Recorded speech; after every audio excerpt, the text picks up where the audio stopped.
What does a giant jet bomber that first flew in the 1950s have in common with a twin-engine, piston-powered airliner that first flew in the 1930s? Could it be that they're both irreplaceable? Let's find out in Celebrating Aviation with Mike Machat. I call them the airplanes that wouldn't die. Famous aircraft still flying after many decades of operational service. Well, let's start with this one. The Piper J3 first flew in 1937, used by the military in World War II. And after the war, if you came back and were taking flying lessons on the GI Bill, chances are you were going to be flying at a school using the Piper J3. This was my first solo in 1967. Great airplane. The Navy has some machines with great longevity. The P-3 Orion, which first flew as a modified Electra in 1958. The configuration you see here first flew in 1959. And these airplanes served faithfully, are just now coming up on retirement. And the Grumman E-2 Hawkeye first flew in 1960. Again, a long-serving airplane with a carrier fleet. And here's the D model coming aboard a carrier today. But how many Air Force aircraft flying today made their first flights before 1960? Well, there's 5 of them. But before we look at these 5 airplanes, I'd like to answer a question from my viewers. I've had a number of questions over the past few months, namely, where do I get the photos that I use on my videos? And I'd like to address that right now. I've been collecting aviation photos for the past 60 years and have quite a good archive. But the mother lode came when I acquired the Wings and Air Power magazines in 2001. I served as editor-in-chief and publisher for 5 years. We produced 62 issues. And with that acquisition came a 10,000 photo archive, which I still use to this day. But most importantly, I use my own artwork and my own photos taken on aerial missions because I don't have to worry about copyright and I get a really good deal. I've been privileged to fly with the Air Force and on assignment have flown total nearly 250 different types of aircraft. And that has supplied a number of images that you've seen in past videos and many of which you're going to see in this one. So let's get started. The 5 Air Force airplanes that first flew before 1960 are the B52, first flew in 1952. And I'll mention that these are my paintings of later models. I'm talking about the early prototypes made their first flights in these years. The Lockheed C-130 Hercules first flew in 1954. Lockheed U-2 first flew in 1955. KC-135 Strato tanker, 1956. And the big surprise, the Northrop T-38 Talon, which flew in April of 1959. But what airplanes had the shortest service life? Well, I can think of 2 airliners, the Lockheed 1649 Starliner Constellation, the big straight wing Connie, and its counterpart, the Douglas DC-7C. These were the first true intercontinental airliners, and they were both introduced into service in 1957. But the problem was a whole new generation of airplanes was about to launch into service as well. So the Starliner Connie and the 7Cs served in frontline service for 2 to 3 years at the most, and then were eclipsed by the new jets. But if you want to talk longevity, this is the airplane. Douglas DC-3 made its first flight December 17th, 1935. That's the anniversary of the Wright brothers flight. That date was chosen on purpose. And it's often said that 10,000 DC-3s were built. Actually, it was 900 plus airliner versions and 9,000 military versions, which we'll look at in a moment. But the DC-3 was introduced as the DST, Douglas Sleeper Transport, launched by American Airlines. And you can notice the DST by the 4 rectangular windows above the main window line. These are the sleeper berths, and this is significant because the airplane flew at night, which earlier airliners could not do, flying over the mountains, and so you could sleep on board, and it was a new way to travel cross country. But here's a very compelling photo, a Wells Fargo wagon with an American DST at the Glendale Central Air Terminal in California. This was a promo shot, but it makes a very interesting statement about cross-country travel because before the DC-3, you flew across country on a Ford Trimotor or a Curtiss Condor. Those airplanes couldn't fly over the mountains or at night. And so at night you took a train, which brought you to another airport the next morning. And then you worked your way across country. And it shortened the 6-day train trip coast to coast to a 3-day airplane and train trip. But the DC-3 introduced 180-mile cruise. It was not pressurized, but it offered reliable, comfortable, safe transportation, and it shortened the cross-country trip to about a day and a half. At the advent of World War II, DC-3 airliners were converted to C-47 transports with the addition of large cargo doors, reinforced flooring, upgraded engines. And here we see the C-47 line at Long Beach.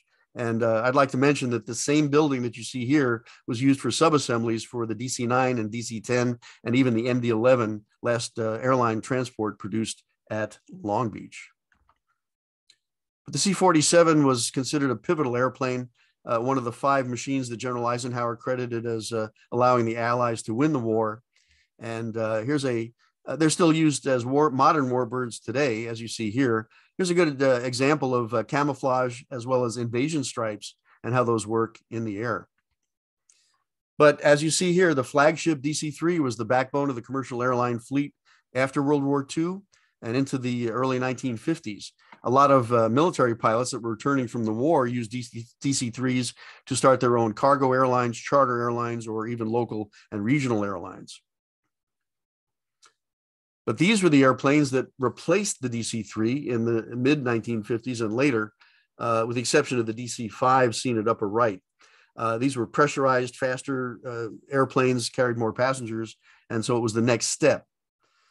Clockwise from upper right, we see the DC-5 first flew in 1939. They built 12 of them. Below that, the Lockheed Saturn also never went into long-term production. And then at the bottom, we have the Fokker F-27 and the Handley Page Herald turboprops, the Pacific Airlines Martin 404, the Convair 240 for American. And these were the DC-3 replacements, although it was said the only replacement for a DC-3 is another DC-3. Well, Douglas tried that with the Super DC-3, which was a stretched, more powerful version with larger tail planes and a speed kit, fully enclosed landing gear. It was a faster, bigger, more powerful version of the original airplane, but it was not a success. It just couldn't compete with the pressurized aircraft that you saw in the previous slide. So those airplanes were sold to the Air Force as the YC-129, YC-47 for evaluation. I should say given to the Air Force for evaluation. And here we see a Super DC-3 making a JATO takeoff at Edwards, kind of like seeing a 1948 Dodge with racing slicks. But it was not a successful airplane for the Air Force as well. And so it wound up in the Navy and Marine inventory, where it flew VIP executive missions and other transport missions up until 1976. These airplanes were called R4Ds, later changed to the C-117. The ultimate solution for DC-3 longevity, though, is the Basler modification, the turbo DC-3, seen here at Mojave, powered by Pratt & Whitney PT6 turboprops. Nearly 100 of these aircraft have been built, and they're now flying all around the world in both military and commercial applications.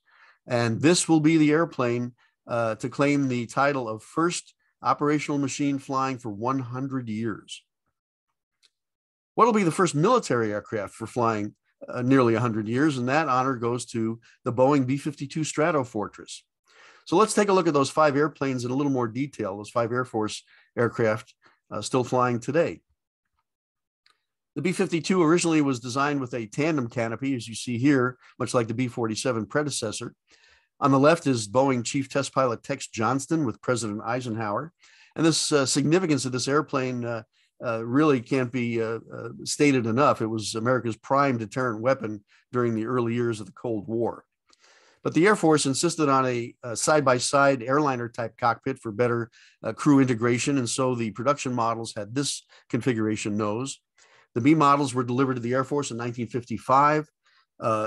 Later that year, a number of 52s took off from California and circled the world nonstop using aerial refueling in just under 2 days. The D model, called the Tall Tail, was a very popular version used in Vietnam. And the E and F models were developments of the D. Here we see an F taking off at Boeing Field with North American Hound Dog cruise missiles. And this was an evolution of the manned bomber concept where they could carry what they call a standoff weapon and not have to fly literally over the target to deliver their payload. The B-52G was the first with the shorter tail. This was the most built on the production run. 193 of the G models were built. The original J-57 jet engines, but with the shorter tail and upgraded systems. You take a B-52G airframe and add the Pratt & Whitney TF-33 turbofans and eliminate the tail gunner with a remote control Gatling gun and an upgraded cockpit. And you have the B-52H, considered the Cadillac of jet bombers. The engines bear a little mention because it's been talked about for, probably the last 8 or 10 years that the B-52 was going to be re-engined with CFM56s or larger high bypass ratio turbofans.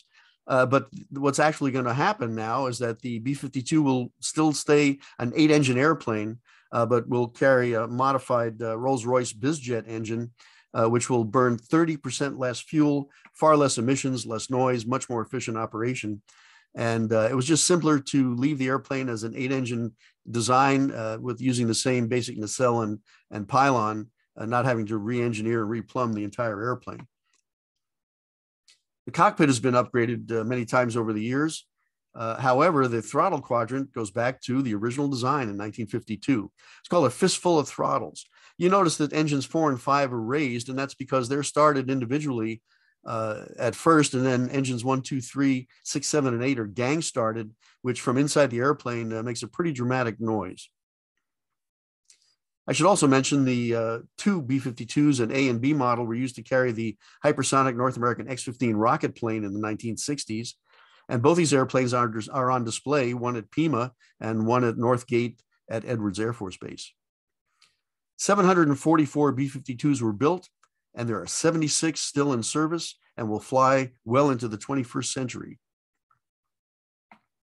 Here's an interesting math problem. If you take the first flight of the B-52 in 1952 and then talk about the airplane being used in the final closing year of Operation Desert Storm, it's 39 years that airplane was in operation. Well, if you take the date that the Air Force was formed, September 18th, 1947, and subtract 39 years, you want to see what a military airplane looked like at that date? That was 1908, the Wright B Flyer.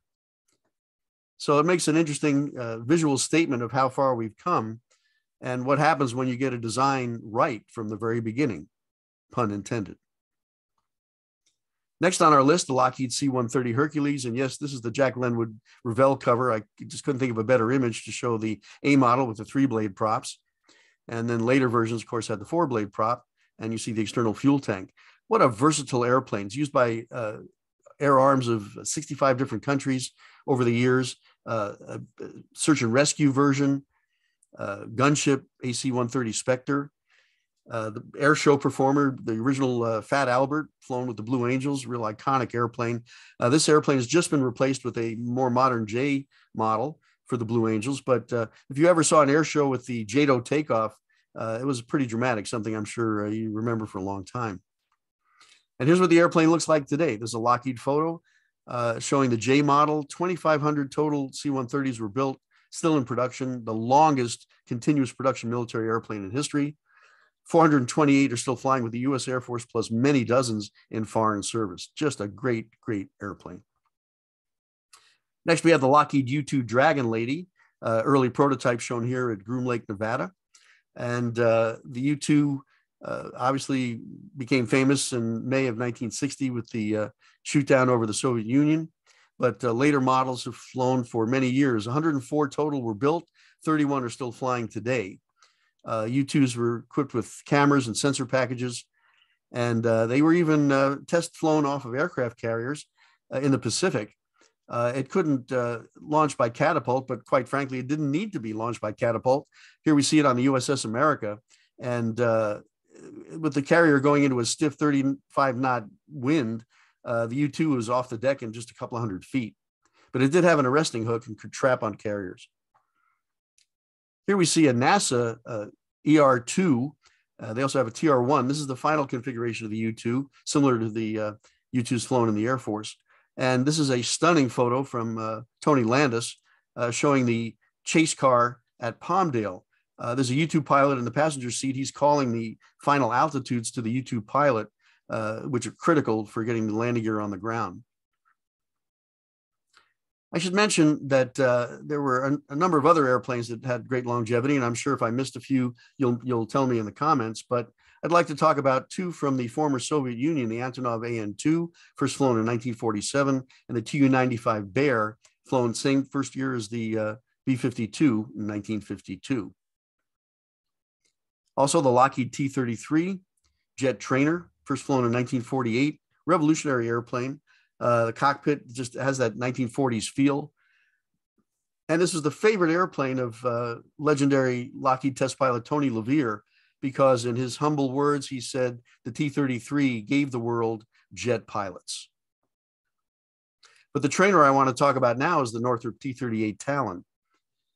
It's one of those elegant, beautiful airplanes that just looks as modern today as anything else in the air. Much like the F-104, the B-58, the Concorde, there are just certain airplanes that just look great and are timeless. Notice the area rule fuselage pinched where the wing joins there. We've talked about area rule in previous videos. I took this photo flying with the test pilot school out of Edwards Air Force Base. One of my favorite shots because with that stubby wing, you can still see the wing flex at the tip. The T-38 is still flying at Edwards as the C model, and with other units in the Air Force as well. It has uprated engines, modified air intakes for more takeoff thrust. And here's a comparison to the original configuration. The airplane is still supersonic, can fly at about Mach 1.3. It's equipped with new Martin Baker Mark 1600 ejection seats, and you notice there's a gun sight covered up there on the glare shield. The airplane does not carry any armament, but it can be used for fighter lead-in training with electronic ordnance.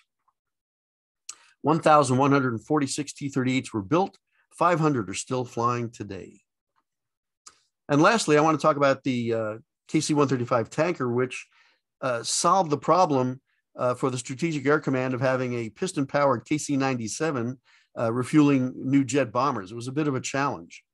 So the Boeing jet transport prototype, seen here, the 367-80, predecessor to the 707 airliner, and also evolved into the KC-135 Strato tanker, a game-changing airplane in 1956.